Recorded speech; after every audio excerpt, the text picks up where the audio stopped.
In the bottom left, he has to win this game and the next. To move on, he is HyuN.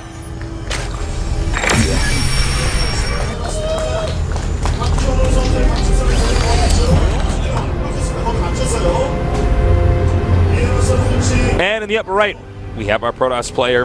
He only has to win this game or the next one to get to the round of 16. He is Squirtle. Okie dokie, tasteless. all right. Talk to me, Artosis.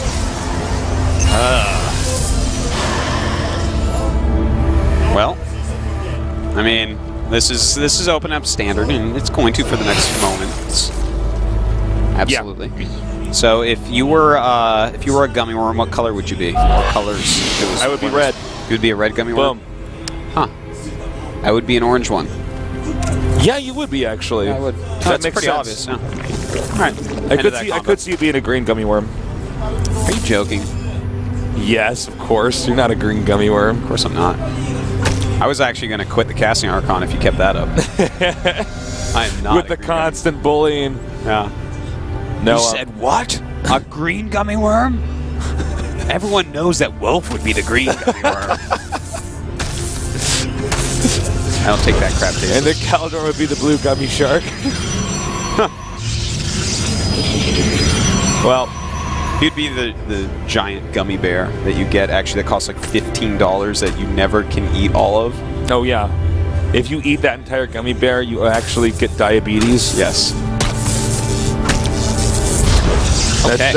All right, we got some pylon blocks going down. Squirtle does like those pylon blocks. And, you know, I think this Squirtle does very well when he does this. Yeah. A lot of other pro players we see, it messes up the whole game for them. Yeah. Well, last time on this map, on this map, against Boom Boom, he went for the DT tech. Right. I don't think he'll do it this time. It really didn't work out. I seriously doubt he'll do it. HyuN has no interest in taking his third in the center. None whatsoever. Well, I mean... So. Goodbye, probe. Well, that probe overstepped his bounds, man. Yeah. That probe could still be running around the map with his minerals. That probe is worth more than a normal probe. Yeah, that probe. Normal scouting probes are worth 50. That guy was worth 55. Should have gone home. Should have come back. Yeah. You were worth more than you started with. Yeah. All right, so we're going to have this third hatch made right over there. Of course, the next probe does have to come out now. Is he just going to hide this for a pylon later, or is he going to go scout the third as he should? I think he's going to scout the third. He wants to make sure there's no all-in happening. Yeah, you do have to be like a Roche Warren about to finish right now. You have to be really careful about things like that, because they can absolutely do that. And the way he's skirting around, he's going to be able to scout it easily. He could even get this probe home if he really wanted to. But he might actually be going to check for gases. Yeah, he's going for gases instead of to check the third. He's going to find no gases. You can also pretty much tell that they have a third by just checking the main. You can see where their building timing is, you know? Yep. So he knows basically every single thing that's going on right now. Obviously, the natural doesn't have any gases at it. The main doesn't have any gases. He knows there's going to be a third then because of all this. It gets plenty of information. Yeah. He can skimp as much as he likes now. No +1 star. The core is about to You think he's going to go for a Stargate? He might go Immortal Push. He might go Stargate. It's one or the other. Actually, if I were him, I'd go Immortal Push. Well, we'll see in a second here. He already did one of those today and worked out pretty well. I think it's going to be a Stargate, to be honest. Ah, look at you. Yeah. There. Yeah. All right, so Stargate play. Probably going to be a third base. Will he make the Void Ray, or will he go straight into Phoenixes? That is our next question. Boom Boom has pretty good information. He checked all around the main, didn't see anything. His Overlord just saw the Forge, and the +1 still hadn't started after the core was done. So he's going to have to assume that the natural has a Robo or a Stargate. Yeah. So he's got it narrowed down reasonably well. You think he's going to get a Void Ray first or a Phoenix first? I'm going to go Phoenix. Phoenix first. All right, so the Phoenix is on the way. I like Void Ray first in other situations, like against 2 hatch. It probably could have been okay in this situation because there's enough overlords in the middle of the map that he could have actually made the Void Ray pay for itself, but the Phoenix builds are becoming more popular and more trendy right now. Yeah, they're just so much quicker. You can always get the Void Ray later anyways. With Void Ray openers, most of them are so old. Yeah. It's basically got some new twists, the oldest PvZ builds out there. Now, what's interesting is he doesn't. This is not the first time we've seen this from Squirtle. He doesn't wait for 3 to 4 Void Rays like most Protoss do. He just starts killing Overlords immediately. Yeah, that's what I mean. Sorry. Yeah. But no, he likes to start killing Overlords absolutely immediately, which does stifle the economy of his opponent in certain ways. But it also allows him to prepare back at home. Yeah, I mean, with, Spore Crawlers or additional Queens, Hydra Den. HyuN shouldn't lose too much at home. You shouldn't be going down in Queen numbers and whatnot. But the supply cap keeps pretty close to him. He just continually kills off these Overlords. Still quite a big annoyance here. And the Robo right there at the natural.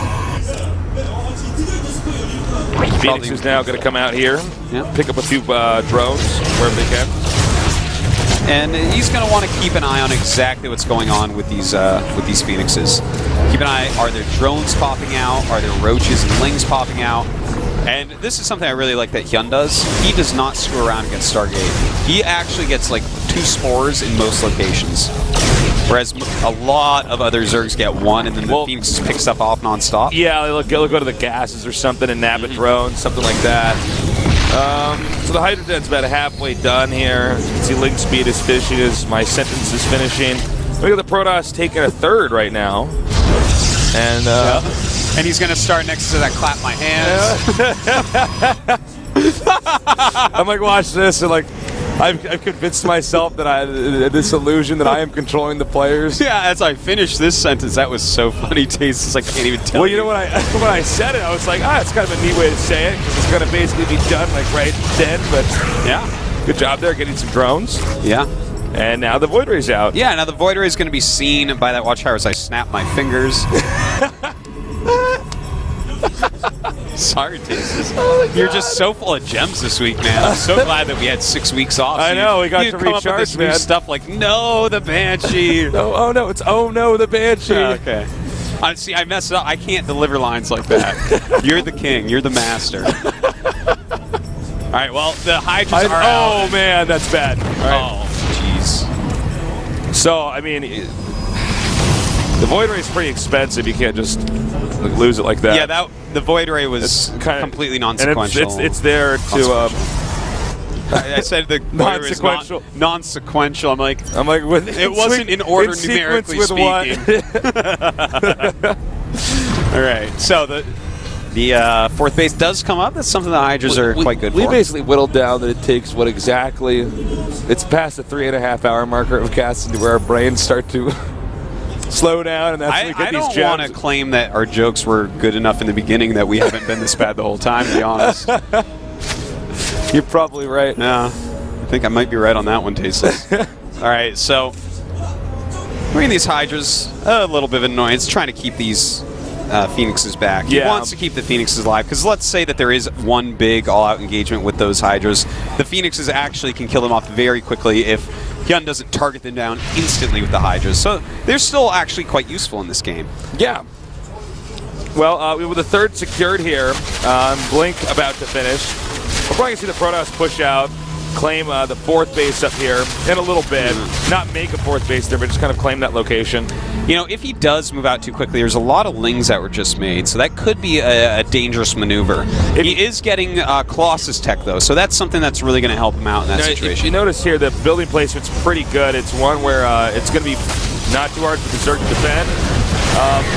Now he's got to be careful. Those are Hydras off creep. And that was not a good force field, but... Yeah, good movement by HyuN, though. Really good. And he's making 14 more Hydras. Well, that's one of those split decision moments, This is not... sometimes you watch people and they'll attack and they'll watch like halfway through the battle and be like, I'm losing, let's run out of here. But you can't do that with Hydras. If you full-on engaged, then you are locked in. Now, if he realizes about these Hydras in time, what he needs to do is just keep making use. He cannot move out like this. Squirtle needs to sit back, utilize force fields, utilize terrain and buildings and things like this to make it so the Hydras can't all attack him at once, that there's no good surface area for the Lings or Roaches. He needs to basically just get his supply higher and higher, because the higher his supply is in comparison to HyuN's, with this type of army, the better shape Squirtle's going to be in. Yeah. Oh my, perfect force field, really great. That was so good. Yeah, he gets a kill off these Lings, but actually the unit's moving down. This is really good movements here by HyuN. He's really trying to push Squirtle around into a bad position. So far it hasn't happened. I think he might lose to these sentries though up here, those Lings. He could. He's got to be really careful about this. And in fact, one of those Immortals started to take some damage. Now, Squirtle has to decide, because HyuN's going to target that Nexus if he doesn't go towards the natural. Yeah, it's two sides here. Yeah, those Phoenixes trying to help out a little bit. He's trying to push back. Oh, he's His unit splitting is so difficult from Squirtle, but he's handling it really well right now. Oh my god, I'm getting chills at how well he split that army. Yeah, the force fields are perfect. I mean, that's micro difference. That's even hard for our observer to follow. Oh my god, I definitely take too much damage if I'm right there, man. That was so beautiful by Squirtle. And notice the supplies now. The Zerg actually the one in the deficit here when compared to his opponent. Splitting an army against that is so tough, because it's scary and natural, but if you send too many units there, he's going to kill your third. So, I mean, that was really well done by Squirtle, and now he has to be feeling pretty confident. Well, he's going to go ahead and take his gases back and probe up again. Yeah, I think the fourth base is going to be hit pretty hard here. You know, see now Squirtle can go ahead and take this location over here. You know, would be fourth base for Protoss. I think Squirtle's going to push us to as long a game as possible, and I think that's the right choice as well. Yeah, absolutely, because he had to cancel his staying on his layer tech forever. Yeah, you know? And he actually canceled before his Colossus tech, because he needed the money for something else and to continue to pump out his other units. So he needs to get up to that Colossus tech, because he's still fighting a layer army, and if he just keeps these supplies closer, because before it was Squirtle 150 against 200 HyuN, but now it's 150 against 160. So if he only turtles right now, like a good Squirtle does, a good Squirtle is always a turtle. There you go, Artosis. You got that right. That is freaky, man. Yeah, that is freaky. That is like something from my nightmares. You know what that reminds me of? The movie I Am Legend. Oh, I never saw I Am Legend. Oh, well, it would remind you of that. Okay, now I know. Now I don't have to see the movie. Thank you. All right. Yeah, that pretty much sums it up, huh? All right, but I mean, this is getting really, really good for Squirtle.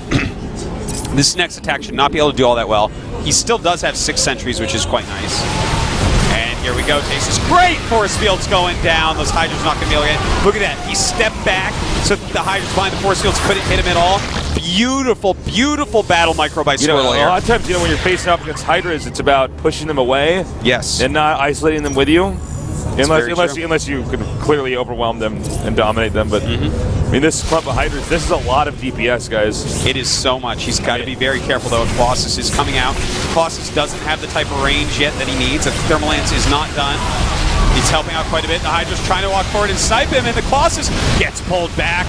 And HyuN looks like he's going to be falling down. Maybe tasteless, but we'll see. He does have a lot more units running in here. That Colossus still alive. Oh my god, coming from every possible angle here. The Colossus worth so much during this battle.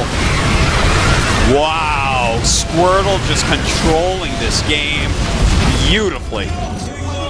Man. And I don't just mean micro, controlling what's going on fantastically. HyuN now is I think the window of time is closed. Yeah. I mean, you can't stay on this kind of tech and expect to win. No. Yeah. HyuN is not going to be able to even max out again this game, I don't think. I mean, when this next Colossus pops, Thermal Lance is already done. Squirtle already has +3, even has an armor upgrade. He can start to move out, and he should take a 4th while moving out as well, because he's in that type of position where he can do both, so he has fallbacks. Well, I would assume when he maxes out, he would attack. Either that or he's going to secure his 4th base and attack. But, HyuN is scrambling to kind of to come up with some kind of a solution here. Yeah. There's no solution, though. He's in right now. He's making a lot of Corruptors, but, the Colossus are going to deal damage so quickly that even when the Corruptors kill off the Colossus, I mean, there's just enough fully upgraded. There's too much Protoss stuff, Yeah, I mean, this is just worst scenario possible for HyuN. Well, He's going to engage right here. Now, one good thing is if you have like only 2 Colossi like we see here, they can occasionally overmake Corruptors. Yeah. And then they completely obliterate your Colossi, and then you lose because you have an inferior ground army anyways. Yeah. He hasn't overmade in this game. He has 8. Oh, that's a really good number, actually. Fine. Yeah. And he's not making more. There's actually a 3rd Colossus now, so that could actually become an issue that he doesn't have enough. And this is funny because he can actually walk forward with Stalkers because there's no infestors. He can walk forward and pick things off and blink. He could poke. Small counterattack over here. I know Protoss is maxed out, so that's kind of hard to deal with. So he's going to go ahead and just go for it. Well, we'll see how this goes. Doesn't look like it's... Oh, my God, those force field... Oh, that's brutal. That's a massacre right there. HyuN's in trouble, guys. HyuN is in more than just trouble, Tasteless. He's in Code A. He's in Code A. Yeah. The biggest trouble of all, trying to get back in Code S. Look at that. Squirtle did it. Yep. There was a risky move there. That is that. For HyuN to do this. It didn't pan out well in the late game, and Squirtle just defended, played standard, and has been rewarded for it. I gotta say, I don't think HyuN thought that Squirtle would split perfectly against that weird Hydra attack. Yeah. I really think he was like, no way you're gonna do this. Wow. Never underestimate Squirtle. The guy doesn't control like parting, but he's got a brain like Einstein. Wow. Another great quote for this week of GSL Code S. That's right. Well, HyuN very unhappy with himself. He falls to Code A. That is a sad face right there. So both of our finalists getting 3rd in their group. Yeah. That's rough, man. Squirtle types into the chat. Last Code S was a sham. All right, well, we're going to now go to, I guess we've got to wrap up the show in a little bit here, man. Well, Squirtle looking good. Another Protoss to the round of 16, Tasteless. Yeah, thank God. I think we're going to end up having 3 up there. That's pretty sick, man. At least 3, please. 3 out of 16. That's a sick ratio. That's a sick ratio. Yeah, that's over 1/8. It's 3/16. You are such over an optimist. Yeah. Well, here as a result of today, Boong Boong just shooting out of the group. I mean, just really nicely done there by him. Yeah. He takes 1st place. Feels like that was a long time ago. I almost forgot. 2nd place, Squirtle. And look at tomorrow. Well, not tomorrow, but Tuesday's matches. Liang, Lucira, HyuN, and Party. So sick. Sick City. Indeed. Sick City indeed, Tasteless. Yes. Well said. I can't wait for that group. It's going to be awesome. HyuN with his cool style going up against Parting, the sickest Protoss in the world at the moment. Lucira finally coming back. Hasn't been in the GSL Code S since 2011. I want to see Liang go up against HyuN. Yeah, Ryung with his round of 4 last time. Oh, God, you're right. Ryung versus HyuN. First off, their names are close enough together that we can make a lot of terrible jokes. Second off, great. That could be one of the longest TVTs of all time. Could be fun, man. HyuN likes those long games. Yes. Now, well, here's the makeup so far right now, guys, for the round of 16. Look at that. As many Protoss have advanced as Terrans. That's pretty sick, actually. Like, go Protoss. Yeah. Thank you guys so much for joining us today. We love you guys. This has been a Tastosis cast. Seriously, we love you guys so much. So we'll be back on Tuesday. Follow us on Twitter. Please Martosis, he's called me Tasteless. And guys, we will see you Tuesday. Make sure you tune into that because it's going to be awesome. It's going to be sick. Have a great weekend. Good night.